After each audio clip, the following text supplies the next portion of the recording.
Welcome to Swami Reacts. Today we'll be exploring Ilia Delio's The Primacy of Love. This is a very small book, short, powerful pocket book that I was given in my recent visit to UK by a dear friend who knows how biased I am toward Ilia Delio.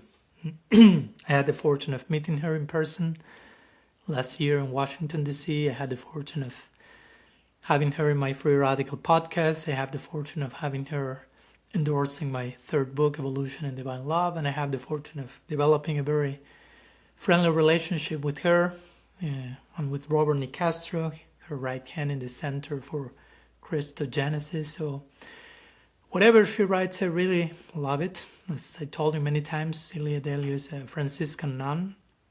She's a theologian. She's a scientist. She has many PhDs. She's very loving. She has many qualities that perfectly complement to one another. So whenever something comes from her, I'm always very eager to read about it. The Emerging Christ was, I would say, the first and main book that I read from her that really inspired me in many ways to write my third book. There's another book that just the title says it all, The Unbearable Wholeness of Being, beautiful one. His most recent book explores Taylor de Chardin and Carl Jung's contribution, The Not Yet God, exploring continuously the idea of a God in perpetual becoming. So The Primacy of Love is a short essay, you will say, and you can see there are many notes here that I will plan to share with you now. A short essay of love, as simple and as crucial as that is, to speak about love. Every time someone tells me, okay, there's someone talking about love, and someone really wise talking about love, I'm there for the conversation. We want to enter that room forever, actually. Like this other beautiful book from Hafiz, rendered by Daniel Ladinsky, called The Subject Tonight is Love. And there's a poem in which Hafiz says, in fact, the subject tonight is love, and I don't know if there's any other topic that we could speak, not only for tonight, but for the rest of eternity. So this is a very beautiful book. I was gladly really surprised by how many impactful, unforgettable, I will say, one-liners and concepts, not only one-liners, can be presented here. I especially have a holy envy toward Ilia Delio and books like this because of their conciseness. I'm not that good at conciseness as a writer myself. So this has been a very beautiful example of how you can say very important things with the minimum of words and reach probably the most powerful impact you can possibly think of. So I will go through some of the sections I highlighted. And many of them are one-liners, basically. But they're very powerful. The deep contemplations that we can ruminate on, that we can engage in Lectio Divina with. So this comes at the very beginning, part 1 of the book called Created Out of Love, and a subsection called Love, Radial and Tangential, if I'm pronouncing correctly. This one-liner, powerful. If matter is a form of energy, and the core energy of the universe is love, then all matter is a form of love. All matter is a form of love. So again, she's a scientist, so she will speak a lot about the universe, about matter, about nature. And she's a theologian, she will speak a lot about love and God. And since she's both, she will speak about the interconnection between the two, and us in connection to that, and so on and so forth. So matter is a form of energy. Indeed it is. We will say Maya Shakti, Prakriti is a potency and energy. And the core energy of the universe is love. We will say the same, Lokavatu Lila Kaivalyam. The whole material creation unfolds out of love. Therefore, all matter is a form of love. Somehow or other, all matter becomes an expression of that love, which is the foundational force of the whole creation. So that's, again, a very simple but beautiful and powerful way of inviting us to recalibrate and to see this world, which many times, unfortunately, religious people have promoted such a toxic version of this world, and religion as an evacuation plan into the afterlife recalibrate and see this world as all matter as a form of love. Not only some parts, not only the cute, lofty landscapes in Switzerland or whatever. All matter as a form of love. Let's go to another one. In this connection, she will say, and in this connection, before going there, I go to another one. She's speaking about if all matter is a form of love. She, as a scientist, will say, therefore, science, which is the study of matter, science is a form of love, and so too is religion. So science, in other words, and she will make this clear in so many of her writings, science is as a form of love as is religion. Both have that potential to disclose the presence of love, the presence of the divine, everywhere. From their own particular places with their own particular methodologies, but both science and religion are forms of love. All matter is a form of love. Ultimately, everything is a form of love. And by this, I'm not saying there is inherent bhakti in every atom, according to our Gaudiya Vaishnava reading, but in one way or another, everything is in a certain way an expression of love, coming out of love, coming as a result of an explosion of love in God's heart, if I dare to say that way, and so on and so forth. Therefore, she says, again, this section is all created out of love. The world is not created ex nihilo, a Latin phrase sometimes used in some Christian circles to say the world was creating out of nothing, ex nihilo. The world is not created ex nihilo, out of nothing. The world is created ex amore, out of the infinite love of God. So this necessary shift in our expression. And again, this very much resonates with, for example, what Vedanta Sutra will say. Lokavatu lila kaivalyam. The whole cosmos is a byproduct of the overflowing of God's heart. Ex amore. No more ex nihilo, please. No, this whole wonderful creation is not coming out of nothing. It's coming out of everything. Out of love. This is another beautiful one. Still in the first section, created out of love, speaking about love and relationships and our participation in it and how God participates in that. She speaks a lot about the interconnectedness and relationality of everything in existence, and how our connection with the world and the divine is always participatory. When we enter into personalized love, we invite God's deeper actualization in and through created reality. In each new relationship, we bring new forms of love into existence. This is the main part I want to highlight. In each new relationship, we bring new forms of love into existence. We enhance the nature of God as love. Hence, God delights in creation because in relationships of love, we co-create with God. So that's a beautiful way of putting all this together. How through our relationships, we confirm that love is everywhere.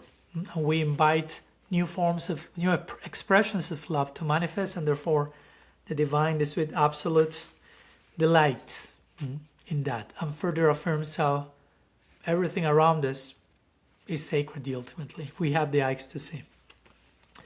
So the first section of the book is created out of love. The second part of the book is created in love.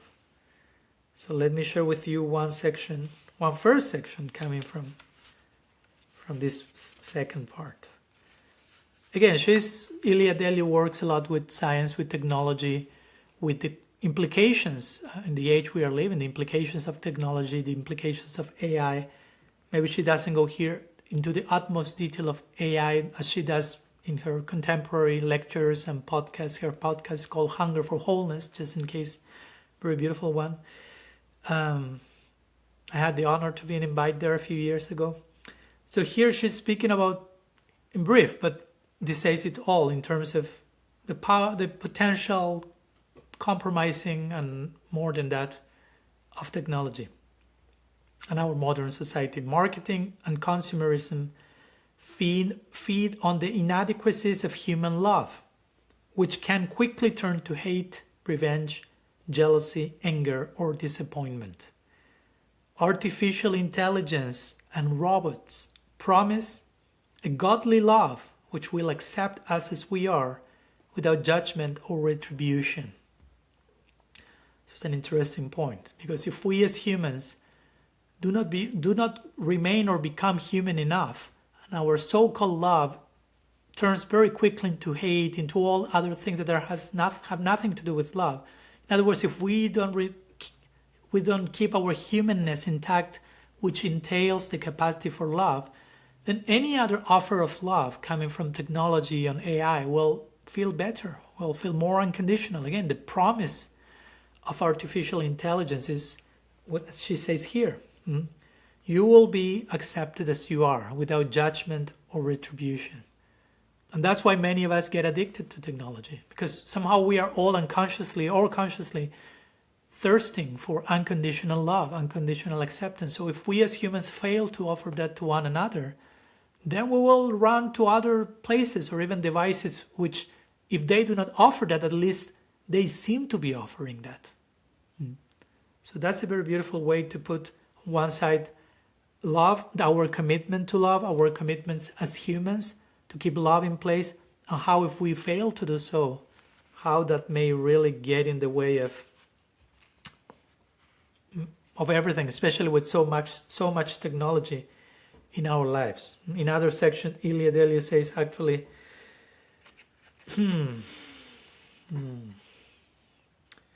more information can lead to more fragmentation unless there is an energy that binds us together. So again, we live in an age not only of information, but of an excess of information, an overstimulation, too much data entering over and over again. So if there more and more information, it doesn't make us necessarily better. We are not necessarily more informed, more equipped, more wise, but just receiving more and more information and tons. But probably in many cases, if love is not in place, this binding energy that keeps all together, holding space, more information can lead to more fragmentation. Again, unless there is an energy that binds us together. Again, that energy is love. There are many energies, but an energy that has the power and the capacity of binding us together, that cannot be but love. So again, this is the urgent call of our times. The more technology and AI and everything else that will come that we have no idea what that is, advances, in order for us to survive and keep our sanity and our humanity, and we have to keep love in place. That's the challenge of these times, of these technological times, to develop love. But we have to understand why, in which sense. At every time the challenge is to learn to love. But I will say the negative impetus of this particular age, with so much access of information and apparent offerings of unconditional love and acceptance, they are even more inviting us to keep love in the right place, to keep humanness in the right place. If not, who knows? Many other beautiful things she's saying here. She speaks, this is still part 2, the end of part 2. She's speaking about love binding us together, in the context of that, speaking about suffering. I'm just sharing with you a few jewels from this ocean. The wounds of our aloneness stem from our failure to love in the face of differences. Wow. That's again another one-liner that can blow your mind. I will repeat it again, of course. The wounds of our aloneness stem from our failure to love in the face of differences. So because I'm not able or capable or willing to learn to love despite differences, I end up feeling lonely. So loneliness doesn't mean I'm alone, I'm abandoned, but it's like I've not yet learned to love despite differences. So in other words, I may think I'm loving, I may speak about love, I may entertain the idea of love, as long as everyone agrees with me, or as long as everyone keeps me in the comfort zone, as long as everyone remains my preferred version of themselves, which is not love at all. It's very conditional love. And real love is unconditional love. So the wounds of our aloneness stem from our failure to love in the face of differences. That's one of the greatest. Speaking about love, again, we need to qualify what we are talking about. Love ultimately means unconditional love, and one of the main expressions of unconditional love is to love despite differences, not just to tolerate each other despite differences, to agree that we will disagree, but to love each other even in the face of disagreements, to learn to love, to learn to turn differences into udipan, we will say in Sanskrit, to stimulants, excitants for further love. Differences as invitations to create more spaciousness and harmony, therefore, all of which is part of love.